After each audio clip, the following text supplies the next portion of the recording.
তো এই মুহূর্তে কিন্তু আমি রয়েছি ডুয়ার্সের গাছবাড়িতে, ঠিক আছে? এটা হচ্ছে এলিফ্যান্ট ক্যাম্প। এখান থেকে কিন্তু তোমরা হাতির পিঠে চড়ে জঙ্গল সাফারি করতে পারবে। এই যে আমাদের এখানে অনেকগুলো হাতি আছে। আচ্ছা, এই হাতিগুলো এলিফ্যান্ট সাফারি হয়। আচ্ছা, এই হাতিগুলো দিয়ে এলিফ্যান্ট সাফারি হয়। হাতিগুলো এখানে আসবে, এখানে এখান থেকে হাতির পিঠে উঠবা। হাতির পিঠে উঠে তারপরে এই সোজা রাস্তা চলে গেছে গরুমারা জঙ্গলে। গরুমারা জঙ্গলে চলে গেছে। গরুমারা জঙ্গল থেকে ওখানে গেলে অনেক কিছু দেখতে পাওয়া যায় আর কি। যেমন কি কি দেখা যায় ওখানে? হাতি আছে, জঙ্গলে হাতিগুলো আছে, বাইসন আছে, লেপার্ডও পাইতে পারি। আচ্ছা, তারপরে তোমার অনেক ধরনের জঙ্গলে লাখের উপর ডিপেন্ড করে এটা। আচ্ছা, অনেক জিনিস পাওয়া যায় আর কি।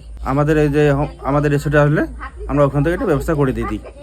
আচ্ছা, তোমাদের রিসোর্ট আছে, তোমরা এইগুলো প্রোভাইড করো এই ফ্যাসিলিটিগুলো? হ্যাঁ, করে দিই। মানে যারা আসবে তোমাদের রিসোর্টে তারা কিন্তু এই জায়গাগুলো ভিজিট করতে পারবে। আচ্ছা, আর এটা টাইমটা কি থাকছে? টাইমটা থাকবে তোমার 6:30